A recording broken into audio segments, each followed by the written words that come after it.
We hear a lot these days about freedom, choice, and finding your own path. But we also hear about loneliness, fragile families, and a sense of something missing. So today, my dad and I are going to explore that tension.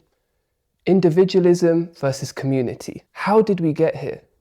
What did we gain? And what did we leave behind? Welcome to the Gen X Gen Z podcast. My name is Cheyenne, and with me, as always, my father, author and e-commerce entrepreneur. We've been having a lot of these conversations over the years, just the two of us.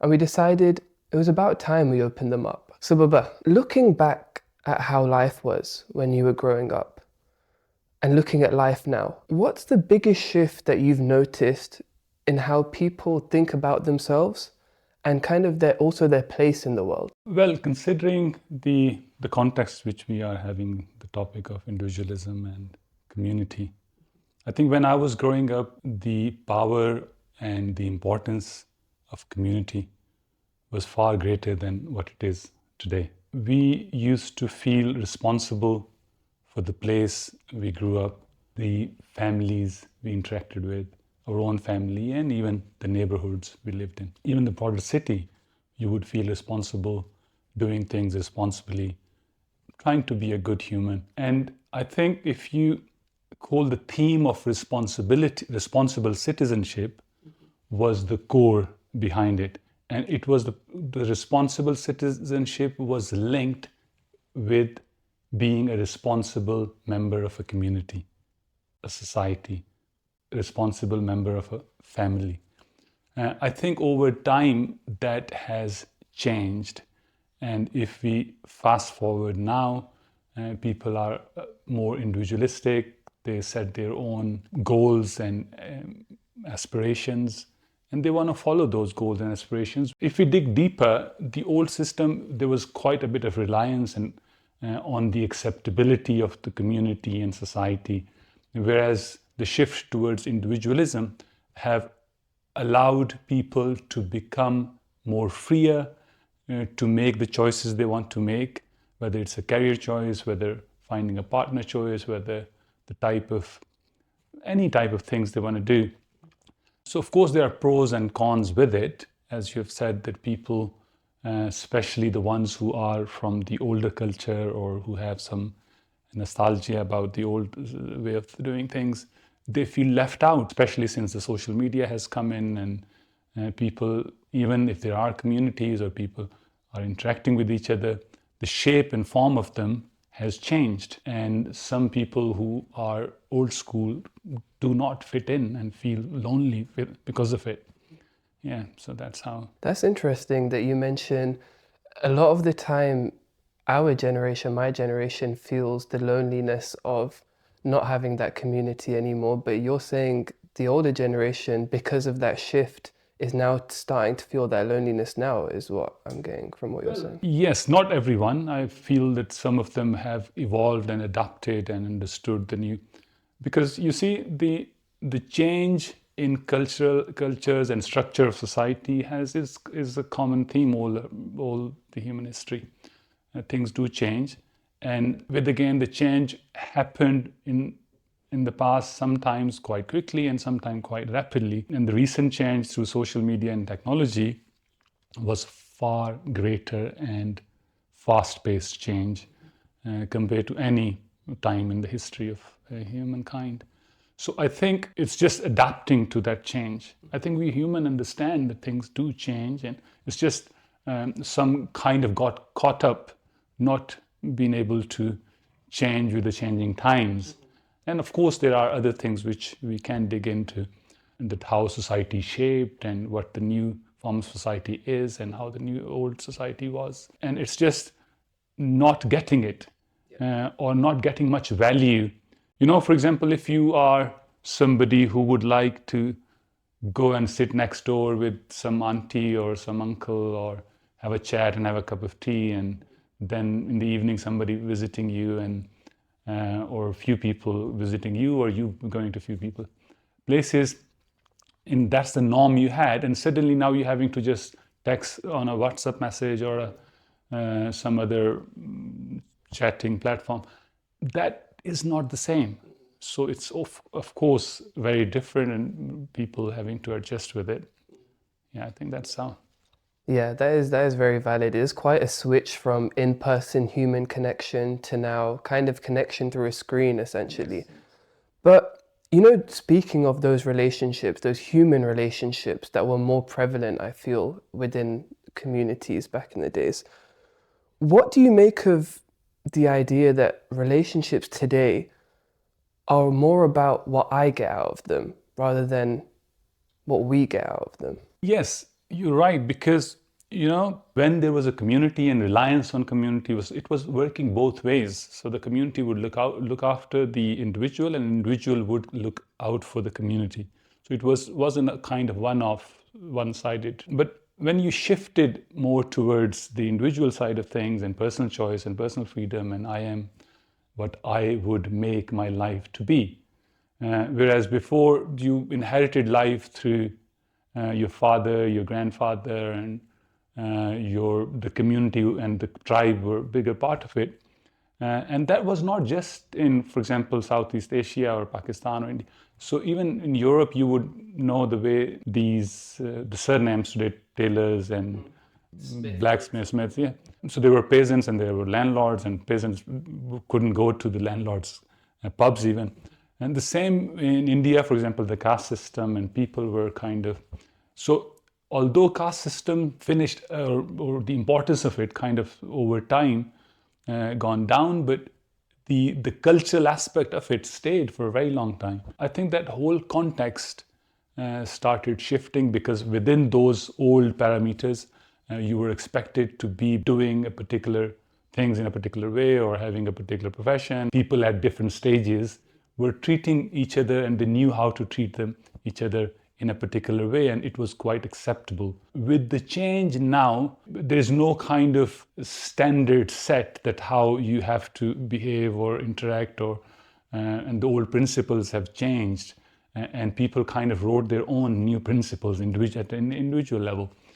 Which of course gave them a lot of freedom, and whichever way they want to. But at the same time, the trade-off is that then when you write your own rules, so then you have to abide with them yourself, so the others don't have to follow them. And with that, so of course you don't then get that kind of community culture. And when the whole society started following their own way of doing things, so the whole society became, in a way, or kind of seen as selfish, which I don't believe it is. And of course, social media, all the TV channels and entertainment at an individual level, people, before for entertainment, you would go to find friends and have, so as I was growing up, so we will every day, I used to mention to you guys that we will play cricket or tennis or badminton or hockey, or I didn't play tennis back then. Every evening, so 2 hours were set to play every day with 10, 12, 20 friends. Even when I kind of, after uni, so we will sit friends, 4 of us, I remember, every day in either my house or somebody else's house, have tea and have a chit chat. So there was that kind of social aspect to thing, and it was needed. So if I was, or any of us 4, for example, back then, were sitting at home, there wasn't much to do. But if I think of it now, or I see you guys and your generation people, they have plenty to do. Even if when they're at home, they have games to play, they have TV programs to watch, or they have all these Snapchats or WhatsApp groups to kind of follow or chit chat. So it's the whole structure, the way of life has changed. Now, that's a very valid point, that we have essentially moved from, even though we have more choice to do things now, however, because of that choice, we tend to spend more time on our own rather than, as opposed to, like you said, it seems like people are a lot more proactive socially within a community. And going back to what you kind of said at the beginning of that point, you mentioned how, your identity, a big part of your identity was chosen through your name almost. At least in the West, it was kind of through your name. In the East, there was a form of a caste system, which is really interesting, because now growing up, I could never claim. If I claimed that, obviously, alhamdulillah, you've done very well for yourself, business-wise, just education-wise as well, in terms of educating yourself, but I could never piggyback off of that. Society wouldn't accept me if I tried to piggyback off of that. But it does seem like previously, people use that as a form of their identity, from what you're saying, what their father and grandfather did to make a name of their identity. And on that point, do you think having essentially less choice about your identity made life simpler or more restrictive? In olden times, for example, as you're mentioning, the inherited identity, which still sometimes works, I think, in countries like Pakistan, India, still it works. Where, for example, the caste itself, if you're a Rajput, in our case, if we were Rajputs, so they were seen as a kind of good caste. And if somebody doesn't have a good, or the society doesn't consider a particular caste as a good caste, so they always had a kind of inherent disadvantage, which, if I look at it now, so seems a bit disadvantageous to those people who were not kind of just from the get-go and didn't have that advantage. And then again, what professions your parents were in and all that kind of stuff did. So say, for example, if you were Rajputs, so there were certain businesses we wouldn't go into, which would be considered kind of not suitable to the caste we belong to. So the same, or certain trades we wouldn't go. So the same way for other people as well. That change now to whatever somebody wants to do or whichever. But I think, of course, again, the freedom element of it did came in. But going back to your question, what you meant was that, okay, now I get it, that whether the inheritance helped or now when it doesn't help. If you think about it, people who were taking advantage of the old system, where somebody's dad is rich or had a powerful status in society, he's a chief justice or he's a prime minister or he's somebody, then of course, and his family or his children and grandchildren even taking the legacy with them and taking advantage of that legacy. So for them it would be wonderful. But for others who don't have that kind of legacy, it was disadvantageous. So, but as a society, I feel that was kind of undermining in some ways overall the theme of the human rights and how each human is the same, whether it's through religion or through the human rights movement and enlightened movement. I think, the change, it did need to change, and the change occurred for the right reasons, from that to this new way of, okay, everybody is equal and you make your own name. I don't know, you guys might feel, I don't know how you guys feel about it, because I grew up in a different system where I could carry the legacy. There might be pressure in today's youngsters that they have to make their own name. I think it's, for myself, for example, I made my own life myself, and I was always very pro kind of having some ambition, having to progress and going beyond wherever your dad left you. I feel that, so making your own name, in my personal view, there's nothing wrong with it, and it's a fact, because I have done it myself, whatever I've done in my life. Of course, parents kind of grew me up and they gave me all the principal values and education and all that, help which they provided, and that was part of whatever I actually became. But the rest of it, my own kind of progress in life, so I did myself, and it kind of felt a lot better. I think if I were relying on my dad or my granddad legacy or land or or titles, I wouldn't have felt as comfortable with myself as I do right now. So I think in that time maybe that was fine, but I think now this is fine. I don't see any problem with it.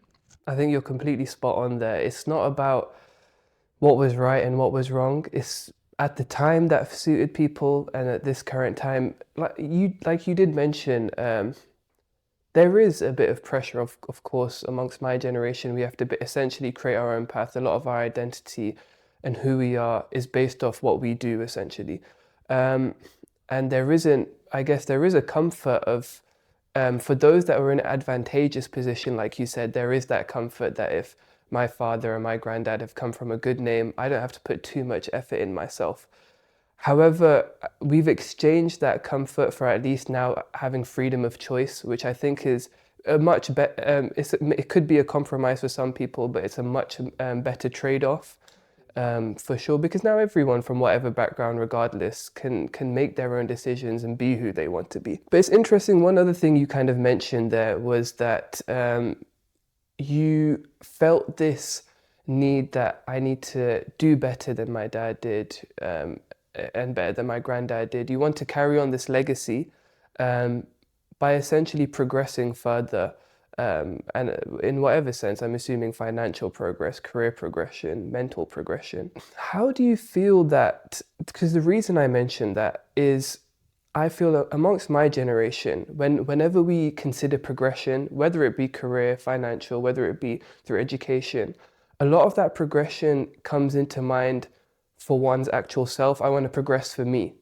And I notice, you mentioned this, I notice a lot of people from previous generations mention this idea of a legacy, that I want to progress for the sake of the people before me as well. How do you feel that from this shift to community to individualism, why do you feel that this change has taken place? Well, I don't know. I don't know how the youngsters see that today, but how we used to, I remember, when I would do things very up till recently, and I would think that how my granddad would have seen it, and how my dad would have seen it, and how, whether they would feel proud or they would, say, for example, when you're making a choice or a decision, and you think about things, whether it is right or not right. And I think in my life, making choices and the tick list or the checklist I would tick, one of them would be that how my dad or how my granddad would feel about it,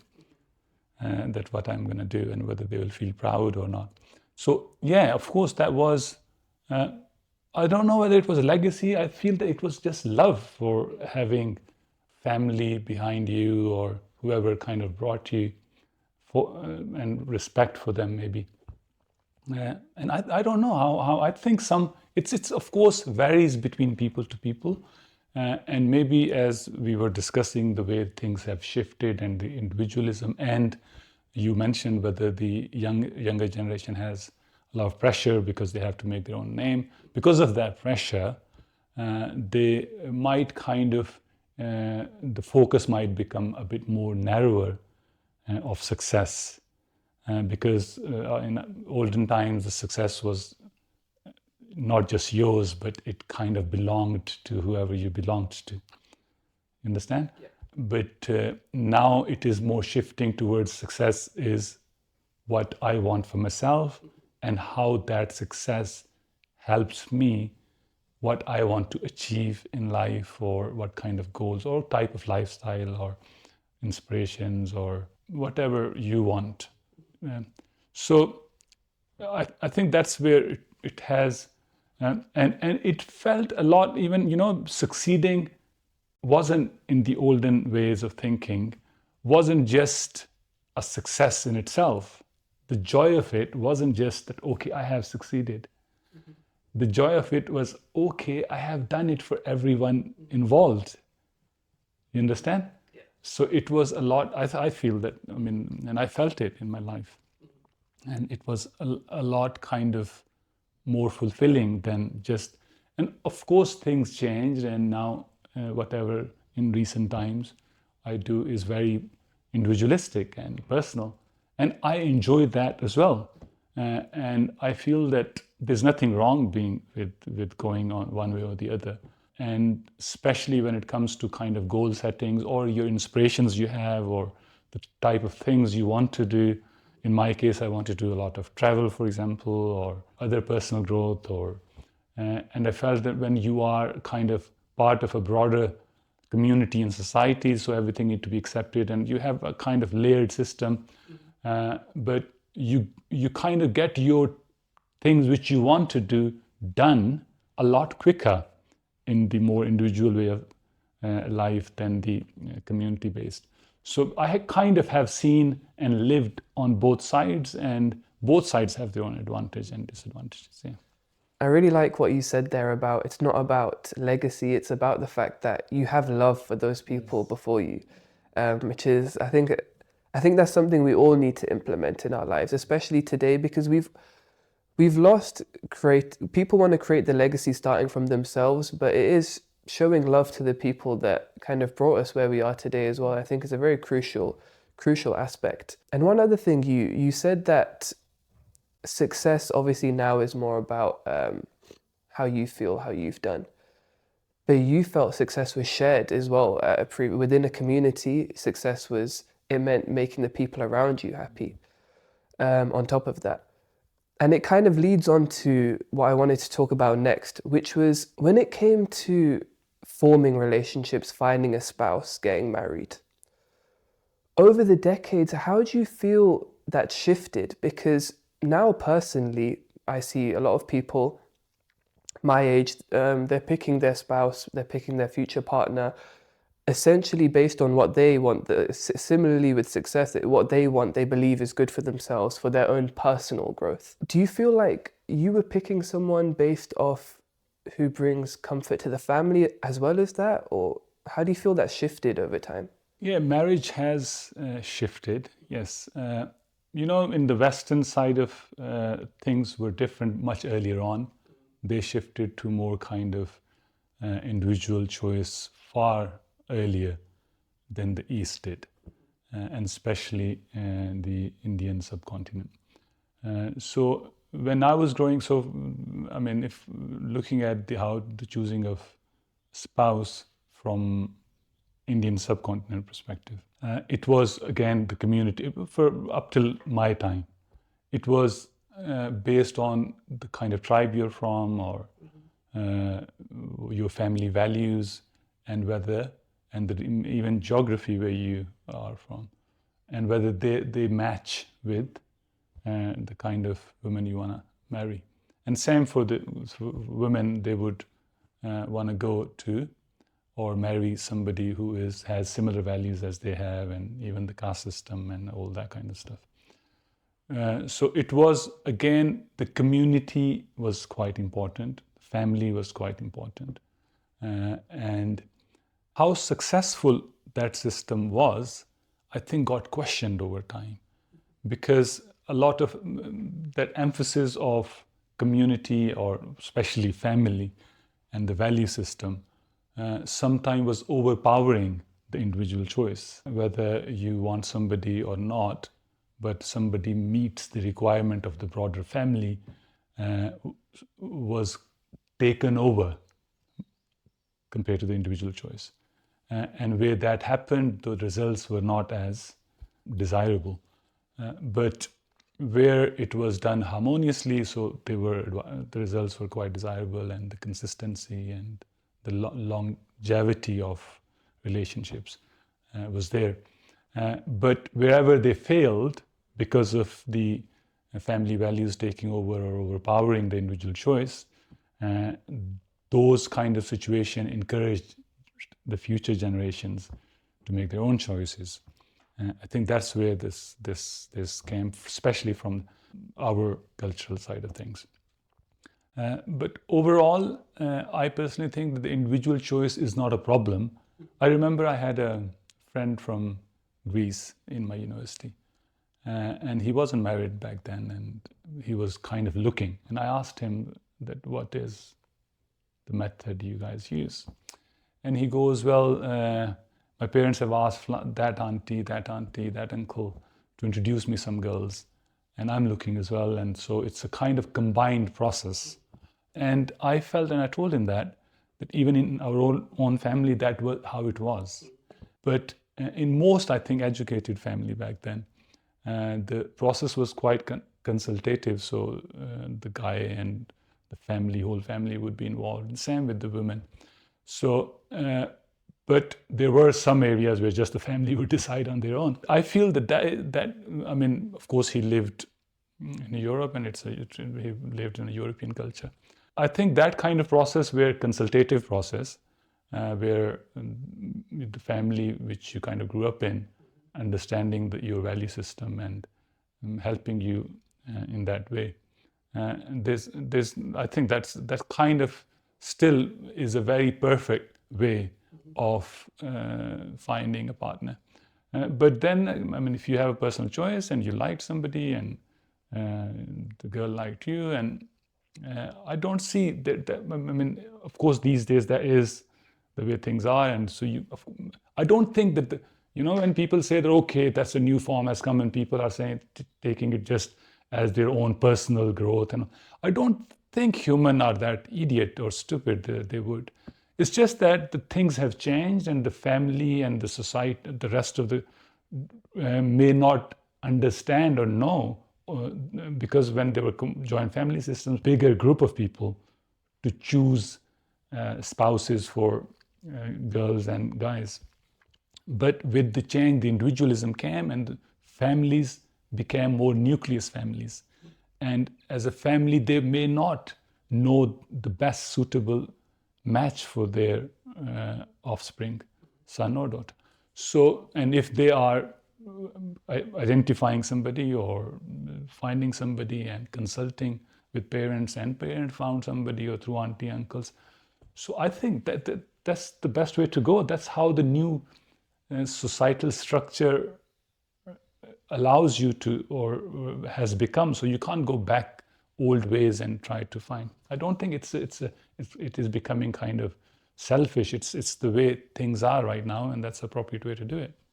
Completely agree with you. It becomes a bit toxic if we try to go back into like the old methods, and what I've noticed so far, a lot of our theme is still with going from that shift from community to individualism is that freedom of choice.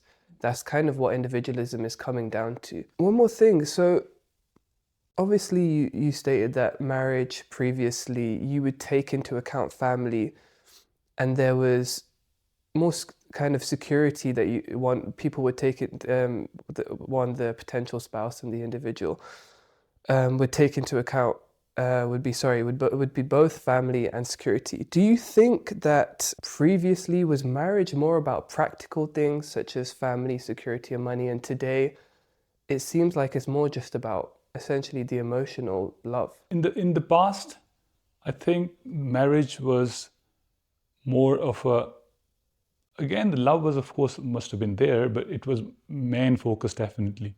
Was whether the match, the value system, the family's way of lifestyle, if they are matching, and the love will come itself. That's how it used to be perceived. I don't think it's just the emotional side now either.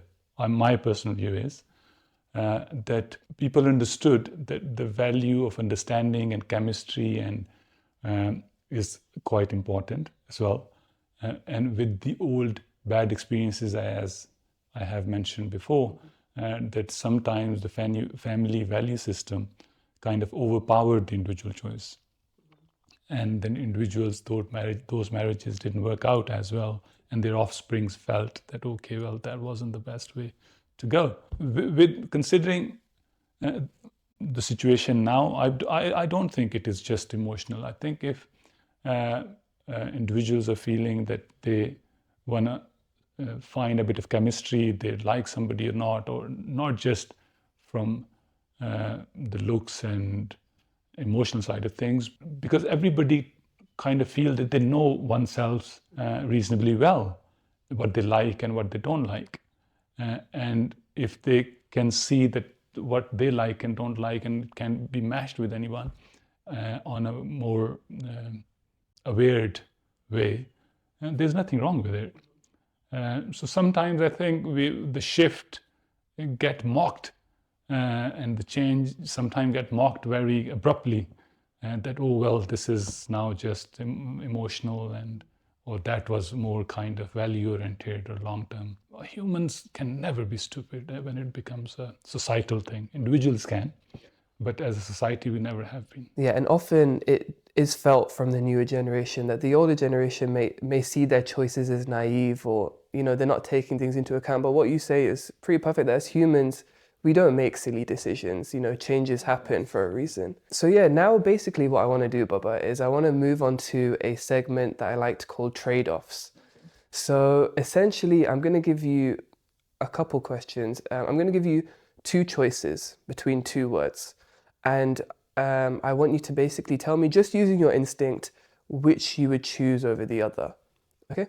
So my first one is, which would you choose between stability or freedom? Do I have to choose one, or? It has to be one, yeah. Okay, That's a difficult one. Well, yes, stability, I think. If I have to, yes, stability would be. And why? I think if I look back on my life, most of the time I have chosen stability over freedom when I was in school or studying certain subjects or trying to get whatever marks I needed to get. So the main focus was that it will bring me some sort of profession at the end of it. So that was, of course, the choice was made on the basis of stability rather than freedom. I mean, if I would choose freedom, I would have just played maybe cricket and hockey most of the time and wouldn't choose to study much. And later again, I think marriage was kind of done on a similar path where I chose kind of values, system, family, then personal freedom.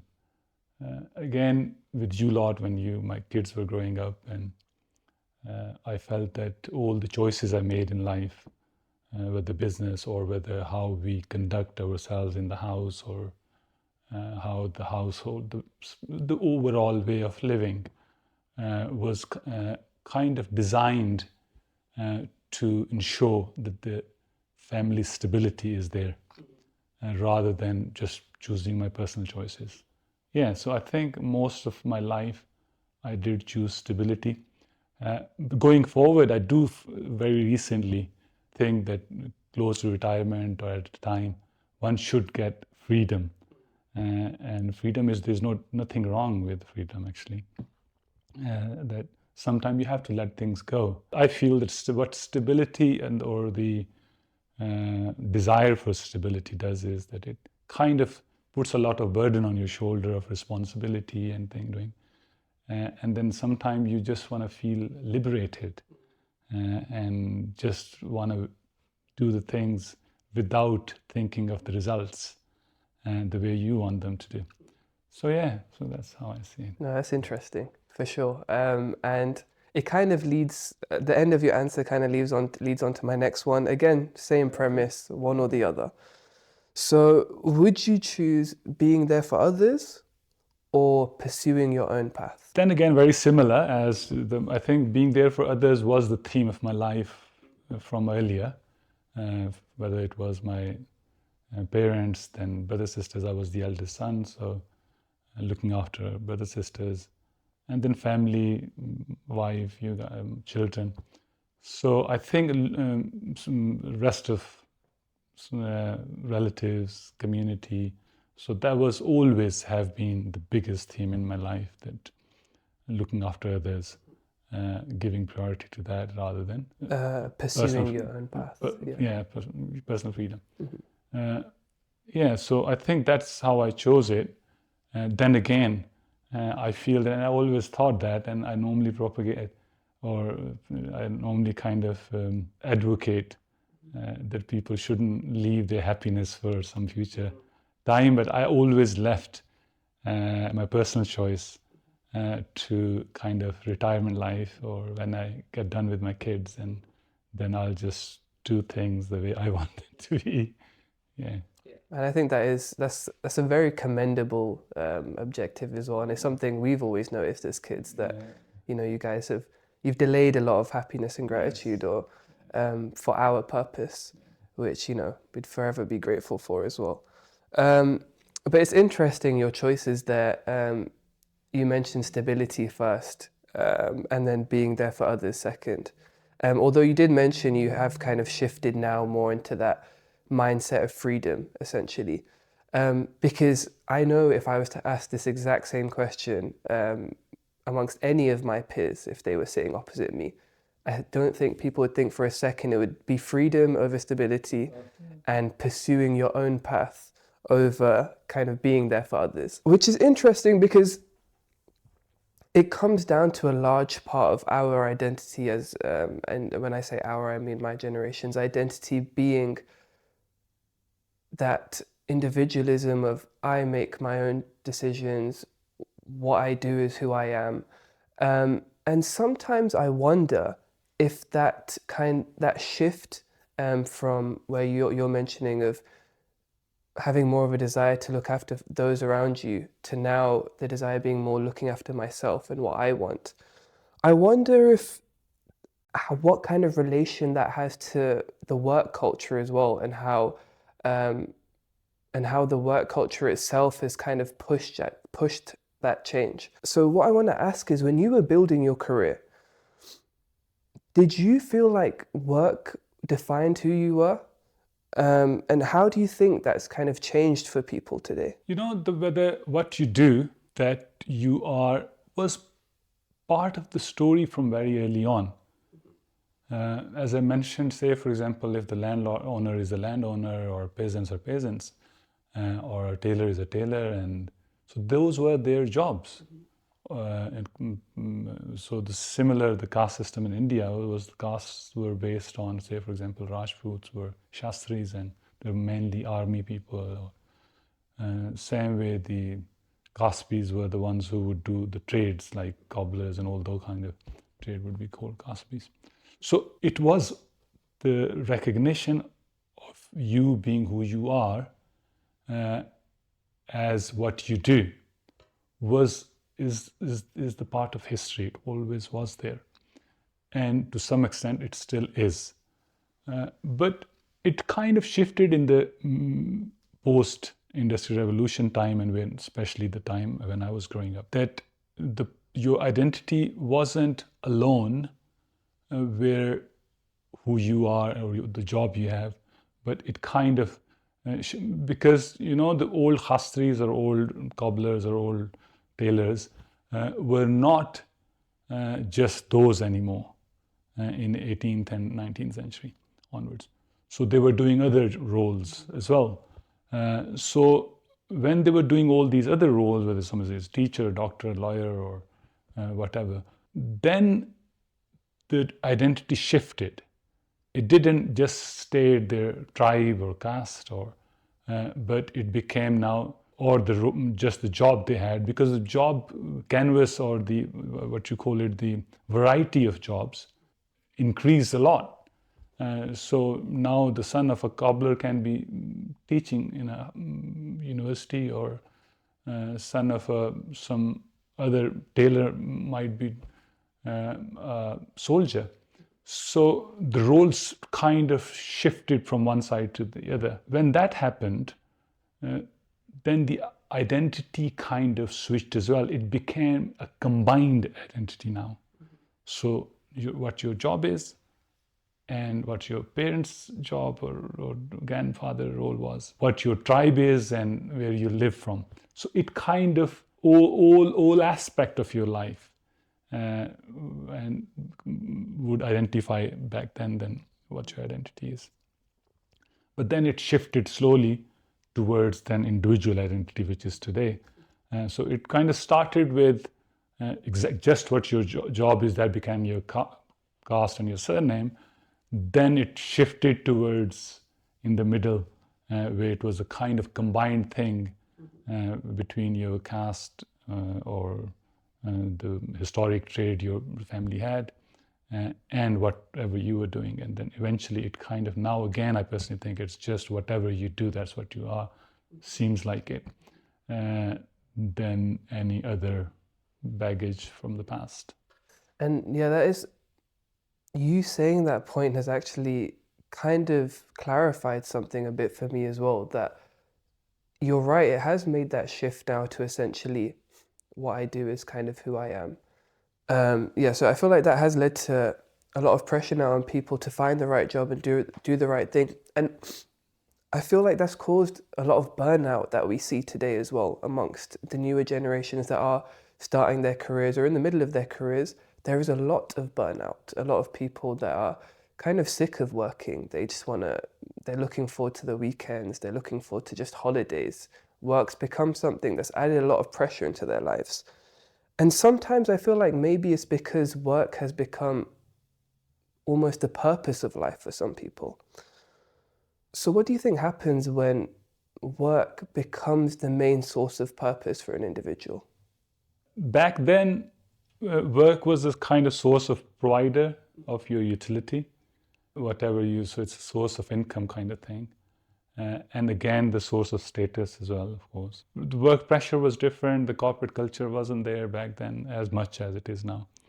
But I think it's a bit of a personal choice whether how much serious you. For example, when I was growing up, and a few of my cousins or some of my other friends, they were a lot more ambitious in kind of work side of things than I was.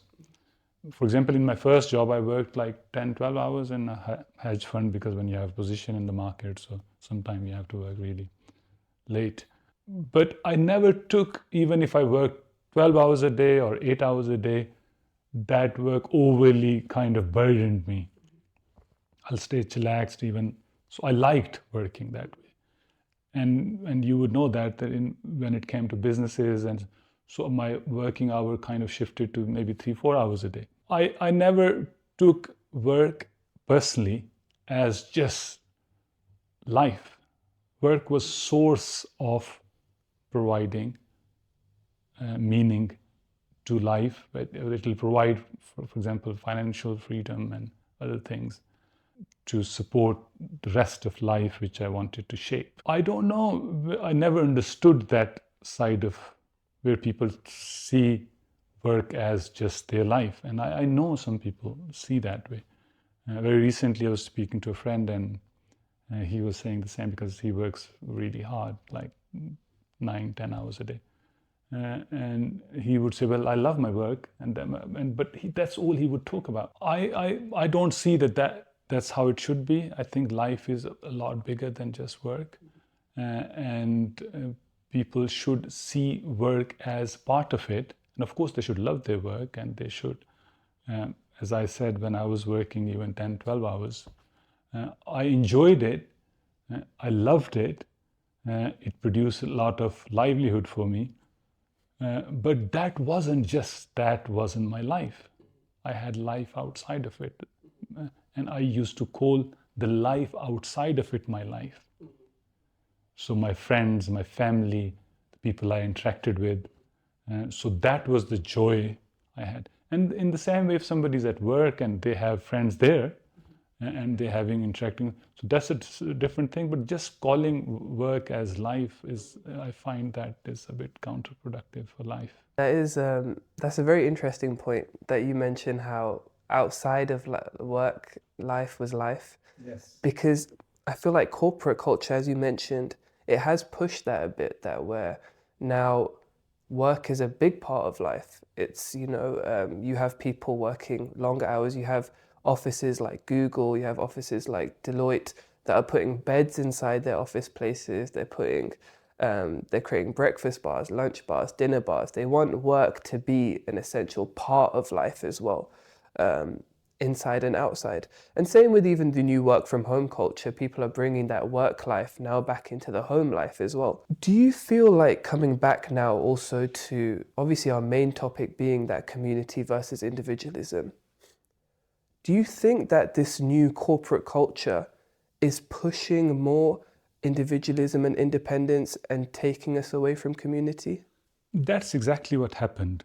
The nation states since 16th century, because before it used to be empires and different kind of way of state system. A state lives on the taxes its nationals pay. So the more productivity individuals would have, so more state would earn. And then, of course, state will spend on the people, but states encouraged people to work harder so the productivity can. This is purely an economic consideration from state point of view. And then came the capitalist culture, the multinationals. So they became kind of the second beneficiary of this new system. Of course, the more productivity individual will do, more profits a corporation would earn, and more taxes they will pay to the state. So I think there was an underlying interest on behalf of both state and the corporations themselves to push the agenda of individualism. And so that's definitely is the case, and they have then tried, as you know, that now they'll have gym in the offices, and they'll have table tennis and others, games in the offices, and all of that thing. But my personal view is that society and the way human societies have evolved over thousands and hundreds of thousands of years, that's not where what we have kind of seen or evolved for. So our personal life is and what our inspiration to live are very different than to just to work. And but as long if there is there is a balance corporations are trying to create so that the people can feel at home and the kind of friendly environment, or people can feel okay, they're just hanging out with their friends. There are some, I noticed Google tries that, Meta tries that, that where people at work feel that they are just hanging out with their friends and then having work as well, and then having the cafe there or that gym there. Whether that is working, to be honest with you, because I haven't worked, but in my own, as I mentioned to you guys before, in my own hedge fund, we will have from breakfast to lunches to dinners to coffees, everything provided in a very rich form back then. But still, I wouldn't see that. I would love it. I would love the workplace. I loved that work, considering that they provided all that. But still, my life was outside of it. That wasn't just my life. And I think still in today's environment, again, it's the same thing in my view. No, and you are right. I feel like, as you're saying, that corporations have started to now also create, like you mentioned, trying to create this community within the workplace, that so you feel like you're working with your friends. And it's almost like that meaning of community has changed as a result, where they're trying to create within work life that aspect of community. Which leads me on to essentially what I wanted to talk about next, is that what did community look like when you were growing up, and how is it different from the way people are connecting today? Well, community back then was based on the geography you lived in. For example, your own neighborhood, and extended neighborhood, and the city. So main kind of close-knit community would be a very immediate, I would say 30 houses around you would be part of your community, and you would just, and back then it was kind of, you would just knock the door and walk in. That's how people were expected, and each household would have few guests every day from within. They were not even considered guests. You know, the 30 immediate houses were not considered guests. So they could just walk into each other. And then again, I'm not saying this kind of qualifies for everyone, but especially in where I was living. And slowly, it of course changed, and people started making appointments, became very late actually. And that was one aspect of it, that okay, people would go to each other's house. But there is another aspect of it which I must actually mention, which I saw in my mother's village. Okay, that's a different one. My mother's village, I always say that was quite a kind of very remote village, and it was right in the middle of, so you had to walk for about 3 hours from the road to get there. So it was a very isolated community. And people would, should we go there or not? It's up to you. I don't really know where you're going, but it is up to you. Okay. Well, in the villages, communities were a lot more close-knit than they were, for example, in the city where I was growing up, because of the need base. So if one harvest has come, so each person would share the harvest cutting with everyone else and all that kind of stuff. And in the cities, maybe the people were not that much reliant on each other, even for going to hospital or anything else. But still, that community was there. It wasn't like today and people would kind of look out for each other and help each other in every way. The other thing I noticed is that the lack of technology was helpful as well. So you kind of would try to keep in your now people who understand certain things, what kind of jobs you can apply or what kind of subjects you can choose to. I think those kind of things did help in maintaining that kind of community as well, whereas Google and AI took that role afterwards. That's interesting where you say as well, where like there was a lot more interdependence essentially in previous communities where you kind of almost describe it like an obligation to look after one another, because people relied on each other. Whereas now everything is completely individualistic and independent. Obviously I have the reliance because I live with you guys at home. I have some form of reliance on my parents, but as you grow up and you start working and you get married, people don't really have that reliance on their community anymore. Like I can move now to Monaco by myself, and I can create a life there if I tried hard and wanted to. And it doesn't feel like a major shift for some people because they don't rely too much on those around them. Do you think now that we've lost the ability to be interdependent, to kind of need people and be needed? Okay, I personally think that interdependence of the past came from a culture of needing each other. People initially lived in villages, and whenever they moved to cities, because urbanization is not a very old phenomenon. Even in Europe, people, bigger populations by 17th century, 18th century, they lived in villages. Even when they came into urban populations, they kept their old culture of and depending on each other. So, and village life was a kind of life where you were dependent on each other for, so even from back when the barter system, so you will produce wheat and somebody else will produce vegetables. So it was that interdependence of need which shifted to cities and then carried on that society. And even today's, when you're saying that whether we have lost touch with that, wherever there is a need-based interdependence, it is still there. And humans are such creatures that with everything, they don't call it need-based. They will call it harmony. And so that's how it's... So I think wherever still there, because when you're living in England and you're thinking of Monaco or the Western Europe, the system of governance works so well that you don't need anyone.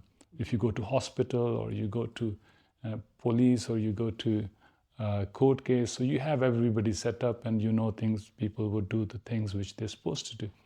But when you are living in a developing country and even today, things don't work out the way they do. And for example, the hospital doctors won't kind of treat patients as they're supposed to, and so the carer of the patient or somebody who is a family member has to be with them if they go to hospital, for example, or in any other situation. So the water wouldn't come on time, or community will have to gather together to arrange for some sort of thing to ensure that the water is provided. So it's whenever there's a need-based situation, community will come together. I'll give you an example. I was flying from Guangzhou and the flight was supposed to be coming to Beijing, and we had a connecting flight from Beijing to Amsterdam. And our flight delayed for like an hour and a half, and there was only a 2-hour gap between the flight arrival and the next flight flying. So when we arrived, so it was only half an hour left for the Beijing flight to go to Amsterdam. And there were about 15, 16 of us who were about, and as soon as we came out, there was a couple of guys there, okay, all the Amsterdam people should come this way. And I saw that boy. All 16 of us, a couple of elderly people as well, were looking out for each other, opening doors for each other, taking each other luggage, okay, making sure the lift door stays open, the other people get in. So every one of us made sure that all of us get there in time. So whenever there's a need, and none of us knew each other before, whenever there's a need to be together again, so people do become kind of and help out and try to become that united thing. But most of the time when you say that, okay, we have lost the ability to engage, I think it's not, there is no point. Humans are clever creatures. When they see that it's just now chit chat left, I can't contribute much to the other person. So then they don't involve that much. And back then, or wherever today they feel that they can make a difference in somebody's life, or somebody can make difference in their life, then that trade of interaction becomes richer and better. That's a lovely story as well. It kind of shows a great example of that interdependence, that looking out for one another is still there innately. And it's not something I ever thought about, that shift has more so happened because the state, like you mentioned, has taken a big brunt of a lot of that responsibility.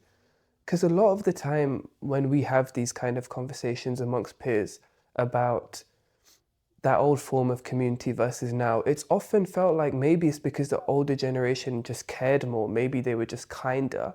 But from what you're saying, it isn't that we've lost that feeling of care or kindness for one another. It's more so, one, the state has just taken a big part of that role, and it's left maybe less things essentially. We don't have to look out for each other as much, which I think is a very beautiful and optimistic take. So it's not that we've, lost ourselves, that care and kindness is still there. On that topic of kindness, this is a bit of a tricky question, but do you think there is a difference between actually just being kind and actually being a part of someone's life? Yes, I think, the old community, the one when we were growing up and we talk about the old times, people were part of each other's life. So if, for example, I'll give you an example.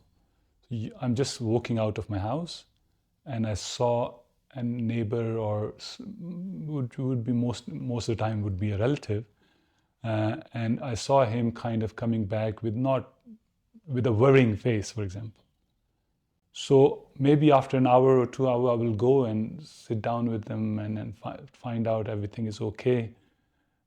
So you won't just leave it, okay, you saw him worried. So you were part of each other's life. Or anything, if somebody, I remember if somebody would get hospitalized, those 30 roundhouses, one person would go to find out how, or check on him. And so you were part of each other's life. Yeah, now I think people show kindness.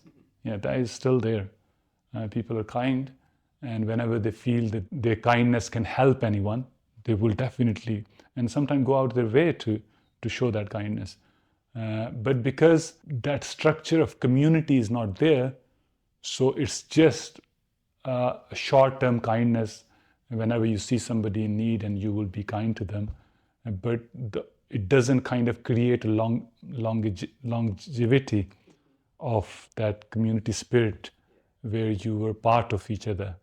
It's just, okay, one kindness here, the other kindness there. So, you know how you mentioned that, when you would take someone to the hospital, you would, so say someone was unwell, you would take them to the hospital. If someone came to you with a problem, you would speak to them about it, because I feel like it was almost universally that was the right thing to do. And I feel like in the past, it seemed like there was a clearer sense of what was right and wrong, that most people, the general community, agreed on because of that structure you mentioned. Do you think that's changed now? Because like you said, that structure's kind of gone as well. Yes. I feel that back then, the norms of society and the value system was kind of, everybody kind of felt obliged to conform with the overall rules of, which were unspoken, of course, but were known to everyone, that how to behave and how to interact in a certain situation. And people who will go out of those boundaries would be, so the right and wrong was very kind of clear cut.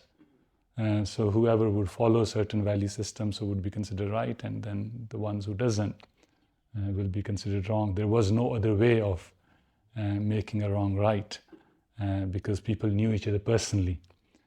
So that personal connection mattered a lot in creating a reputation of whoever you are. So for that reason, the cohesion of society stayed very well knitted. But over time, I think, especially now with social media and stuff, with the individual society, so people write their own rights and wrongs. And there's so many of them, and that it kind of became, the right and wrong became very fragmented, and there's so many of them. and each one through social media and sometimes even with fake news and all that, propagate and their way of right and the other way of wrong. With that, I think I normally call it that this fragmentation has broken the agreed structure of society and community, which we used to have. And there's no agreeable structure available right now, or no agreeable right and wrong available right now, for which people feel a bit of anxiety, or feel that they feel lost sometimes, that whether they're doing the right thing or not doing the right thing. So yes, I think there is a need to address this issue. And my personal view on this one is that we have seen bumps like these in the past. This is a more kind of, as I mentioned earlier, where the pace of change is much quicker this time, and that's why people are finding it kind of harder to cope with it. But whenever an upset, a de-link of the whole society structure happens, where people don't figure out what is the right structure for the whole of society, or for at least their surrounding, then people dig down and create a new structure. So because the pace of change is fast and the time we're living in, we're going through that change. And I think a time will come very soon, because the recognition is there that the structure is broken. The new structure will replace, and a new agreed right and wrong, and the structure of society and community, I think, will shape up over time. And that is, again, that's a very optimistic, beautiful way of thinking about it. And hopefully, I think you are right. We have adapted historically as humans. We've evolved. So hopefully we will implement that change as well. And further on that point of that moral fragmentation that you kind of call it, that we've fallen into as a result now, how do you feel like faith and religion helped keep that together, providing that sense of accountability and clear sense of right and wrong? You know, human societies in the past, especially for the past since the Judaism and Christianity and moving forward, were mainly religion-based societies. And religion had a huge part to play in shaping and society and the culture and the rights and wrongs of it. And that kind of followed through all the way through till, I think, when I was growing up. So religion was still is quite a big part of Pakistani society, and the cultural system and the way of community interdependence was linked to it.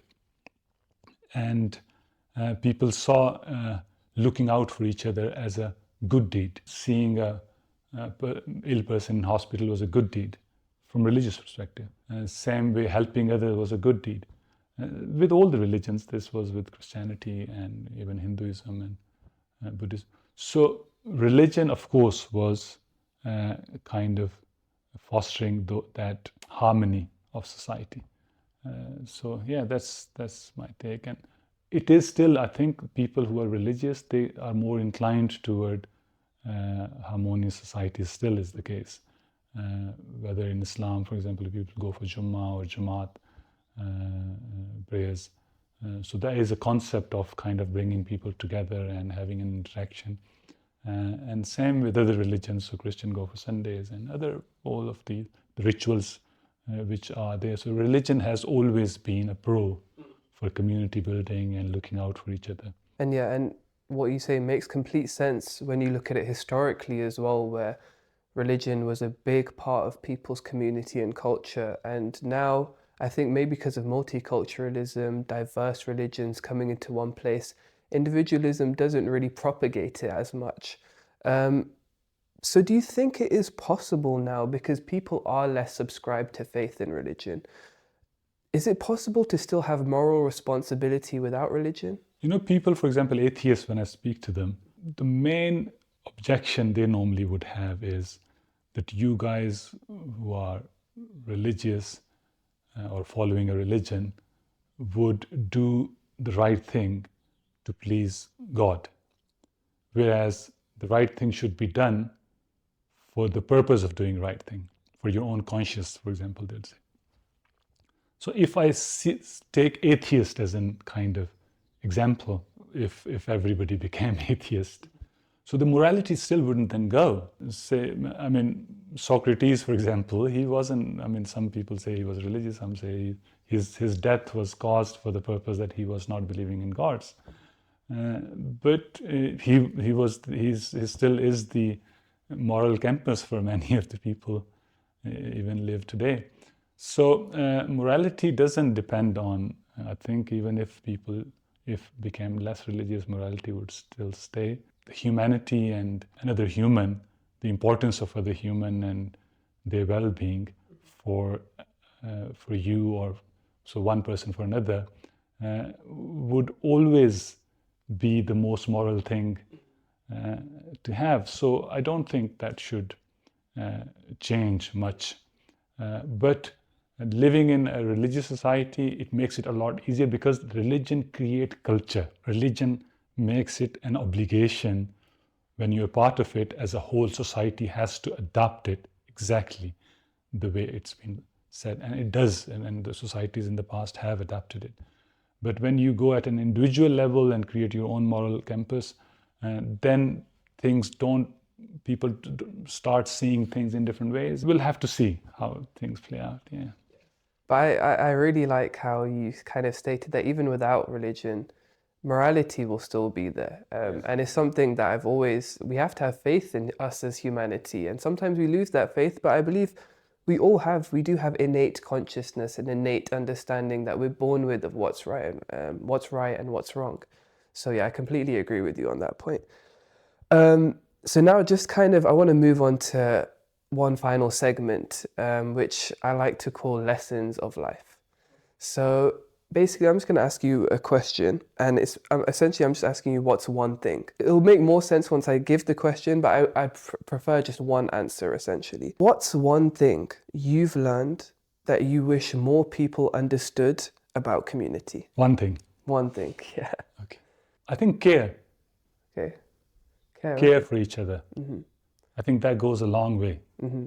So when you are caring for any human individually or society or your family, parents, it kind of create that kind of love for your surrounding. I think, yeah, that is the... I think that's very well put as well. Care is, and I think care, I feel like you mentioned care because you are also coming from the origins of community, and care must have been obviously a big part of why that community was there, right? Yes. Just to finish it off, Baba, I want to kind of now look into what we need to do, or what kind of advice you have for society moving forward. We're in the middle of all these changes. I feel old structures are now gone and new ones are forming. They're in the middle of forming. Because I don't think individualism is fully formed yet. We still have senses of community, or people yearning for parts of community while staying individualistic. Do you think we can find a better balance, and what would that look like? I don't think the societal structures have totally broken. Some people believe that the old way of community has, or old way of societal structures have completely, or the societal structure has completely broken. I personally think that we have the way society has shifted because of the change in technology and the way of life. And before we were a lot dependent on each other, and now we are not as much dependent because of mainly because of technological change and the way the economies have evolved over time. The old way of life is not relevant anymore, I believe in. And the new structures are forming, but they are not grounded or accepted by some as the norm. People who kind of lived in old kind of communities don't see WhatsApp groups and social media groups as the same sort of community as they were used to. Whereas people who saw these kind of ways of living, so they kind of accepted them. And there's another kind of the rights and wrong issue, which we just discussed earlier. There's some things, of course, which because of the fast pace of change have not been agreed upon by the society.